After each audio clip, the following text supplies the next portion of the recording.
صباحين نسكل.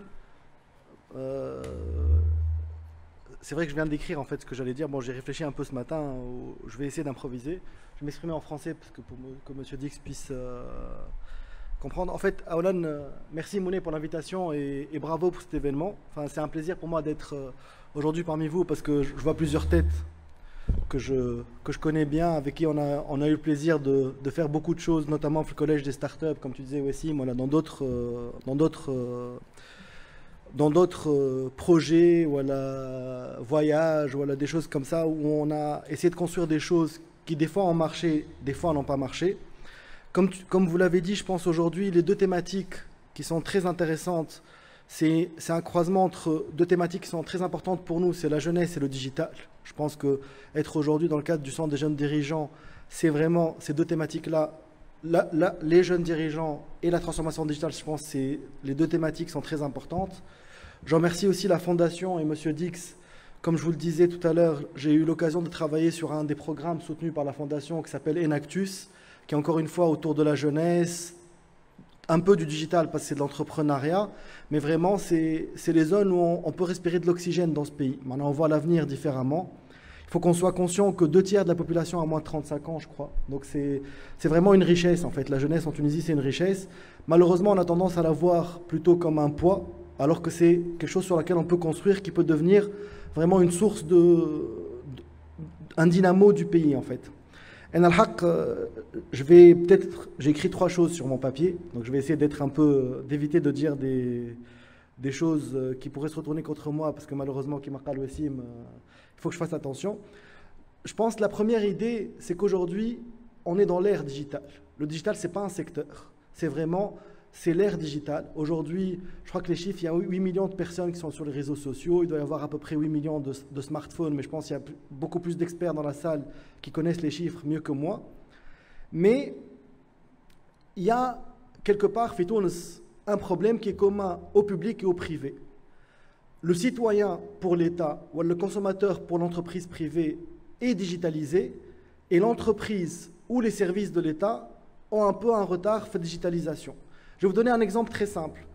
On a commencé à travailler sur l'écosystème des startups depuis 2015. Je pense qu'à l'époque, j'avais aucune application dans mon téléphone qui était tunisienne.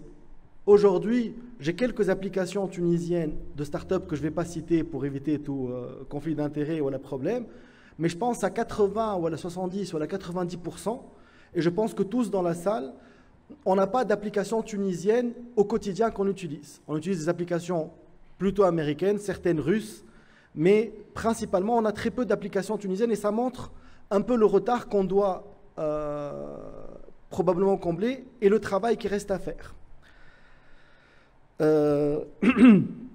Donc ça, c'était la première idée, vraiment l'ère digitale. Et l'ère digitale, elle change la sociologie, le business, la politique, l'intermédiation, la médecine. Ce qu'on est capable de faire aujourd'hui sur la compréhension d'un corps humain a été révolutionné par le digital.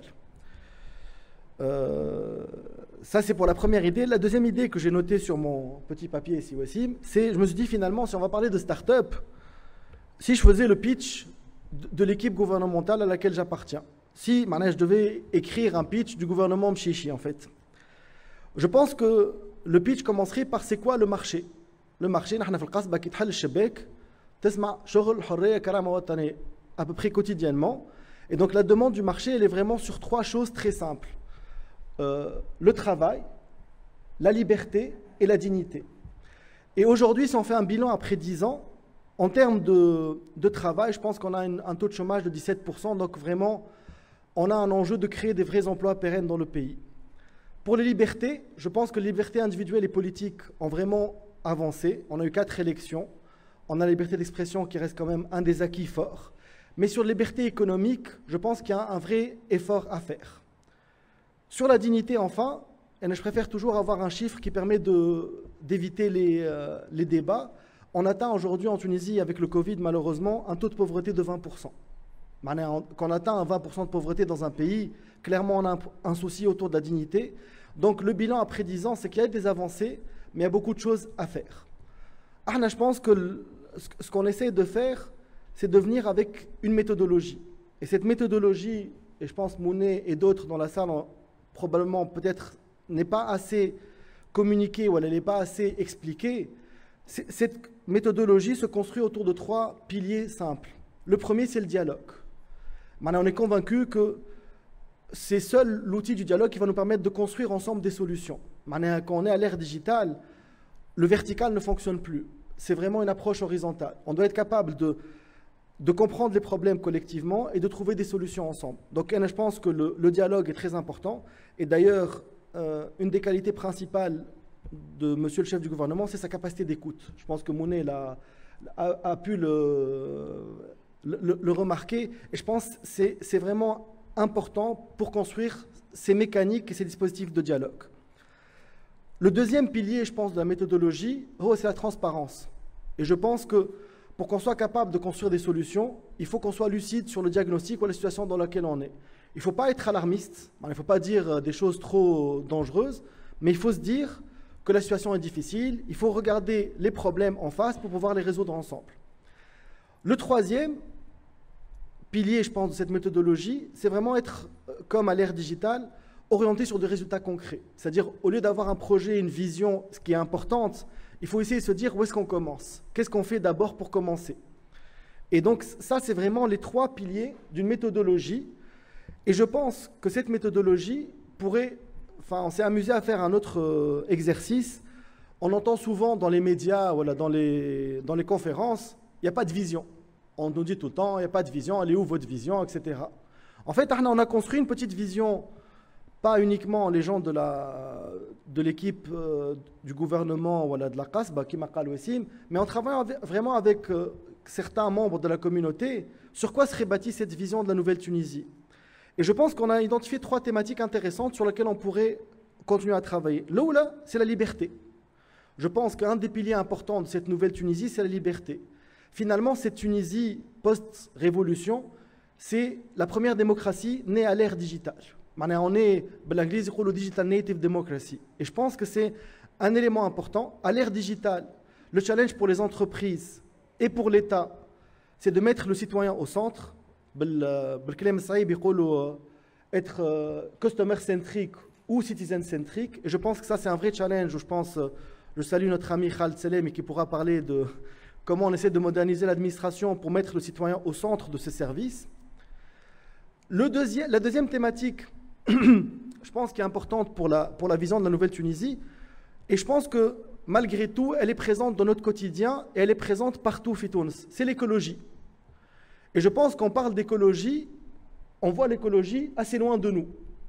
Sauf que quand on dit écologie dans l'économie, on parle de green financing, de green economy. C'est plutôt comme ça qu'on labellise l'écologie dans les thématiques économiques. Et nous, on a remarqué un truc très simple.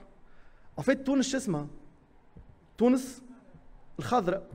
En fait, on s'appelle le pays vert. La thématique écologique est un vrai challenge dans le monde. Tout le monde essaie de devenir vert. Et nous, le pays qui, à la base, était vert, on ne voit pas ça comme une opportunité pour vraiment mettre l'écologie au centre de notre développement économique.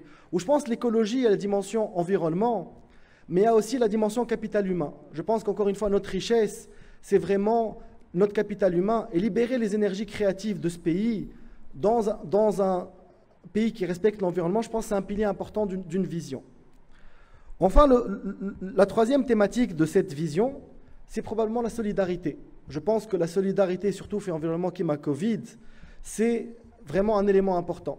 Et en travaillant avec des amis de la com, voilà, de ce secteur des médias, je pense qu'il y a un concept auquel on a réfléchi, c'est la nation mosaïque.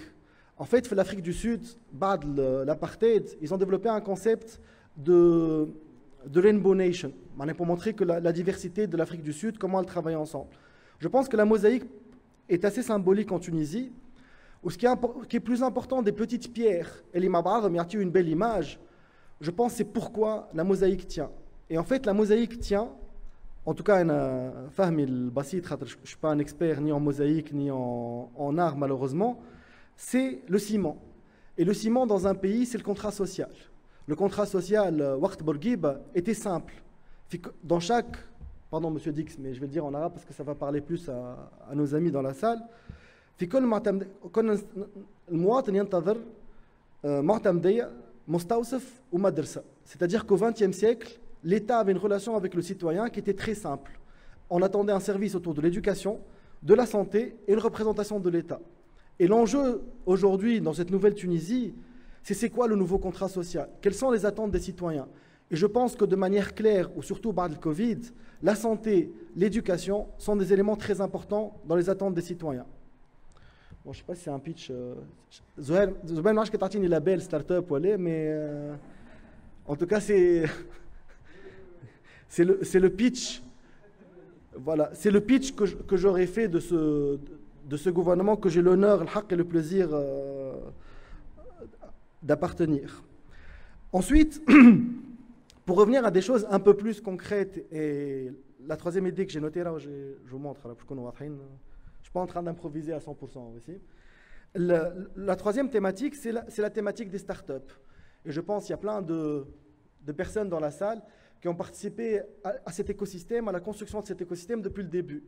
Et j'ai l'habitude de dire, en 2014, on allait au Global Entrepreneurship Summit à Marrakech, on était 10 personnes.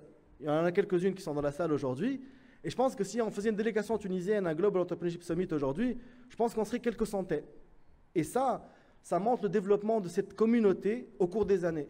Ce qui s'est passé chez Tunis, les startups, c'est un vrai développement digital. C'est-à-dire que c'était bottom-up. C'est une communauté qui s'est construite pièce par pièce. Des gens qui s'apprécient et qui ne s'apprécient pas. Alors, c'est pas... Mais il y avait un projet commun de construire cet écosystème des startups. Et je pense qu'aujourd'hui, beaucoup de choses ont été faites, encore une fois. Beaucoup de choses restent à faire. Notamment, j'espère que le fonds de fonds va commencer le plus rapidement possible à financer ces startups. La semaine dernière, je crois qu'on a dépassé le nombre de 500 startups labellisées Fitouns. C'est quand même, après 2 ans, un chiffre très intéressant. Et Z aussi, je pense que en ouverture d'un débat sur le rôle des startups dans la transformation digitale, comme le disait Mounet, j'espère que je ne suis pas trop long, je pense qu'il faut commencer à être à la fois lucide et pas trop négatif sur le constat. Lyoum, je pense que quand on regarde les chiffres, mon quotidien, c'est que je travaille sur la loi de finances complémentaire, donc je regarde les chiffres de finances en ce moment. La télédéclaration, Lyoum fait le malais, c'est à peu près 30 à 40% de la collecte d'impôts. Mais il y a des choses qui changent. Aujourd'hui, je pense que le service du RNE est un service qui fonctionne plus ou moins, parce qu'il y a des gens qui l'ont porté. Le vaccin, malgré tout, il fonctionne. Après, quand on regarde un peu plus en détail sur les problématiques de transformation digitale, j'ai une conviction profonde. Si on fait un projet de transformation digitale au XXIe siècle avec des mécanismes du XXe siècle, il ne marchera pas. À chaque fois qu'on a fait du top-down, je vais base de données, je vais de l'ERP de l'État, je vais de l'OHAJ qui à chaque fois qu'on a fait des petites solutions à des petits problèmes, on a montré que c'était possible. Et je pense que ça, fait digital, on dit think big, start small and scale fast. Et je pense qu'à chaque fois que l'État, ou le privé, ou une start-up, ou la hajak a appliqué cette recette fonctionne. Et je pense qu'il faut qu'on fasse attention à un autre élément que j'ai entendu, le khitab ta'amouné, c'est ça que j'ai noté aussi, comme tu m'as très bien observé. En fait, il y a un risque, où il faut qu'on soit tous conscients de ce risque. Le risque, c'est que la digitalisation en Fitounes, ça soit juste la transformation digitale, ça soit la digitalisation de la bureaucratie. On pourrait très bien juste digitaliser un process qui est très compliqué. Donc, je pense qu'il faut qu'on fasse très attention. Il y a une étape préliminaire à la digitalisation, c'est la simplification. Il faut d'abord simplifier, ensuite digitaliser. C'est digitaliser les process qu'on a, la signature légalisée, je pense que ce n'est pas la bonne idée. Et ensuite, si je devais finir sur un... Parce que je vous ai vendu du rêve, en fait, fait le pitch en vous disant on est orienté résultat. Et si je viens juste dire des mots haka en l'air, je pense que ce n'est pas conforme à cette méthodologie. Aussi, il m'a dit un truc très important. Il a dit que j'étais un représentant de la communauté Fil Qasba en ce moment. Et je pense qu'il a vécu des journées avec nous. Il est passé prendre un thé Fil Qasba. Il a vu à quel point ce n'est pas un lieu de villégiature. Mais je pense que, en tout cas, je voulais m'engager ici de manière très claire et très simple. À chaque fois qu'il y aura une start-up ou une entreprise qui aura fait un POC, quelqu'un qui a une idée, c'est cool, mais je m'en fous. quelqu'un qui aura fait un POC, qui aura fait un parcours d'une démarche administrative, je m'engage à l'aider, à le faire entrer dans la machine administrative et à essayer de construire quelque chose sur ça. Par contre, il faut que ce soit quelque chose de concret. Des idées, c'est pas ça qui va changer le pays, c'est vraiment des projets qui sont bien faits, qui commencent quelque part. Et je pense que la transformation digitale, malgré tout, elle est en marche. Merci beaucoup.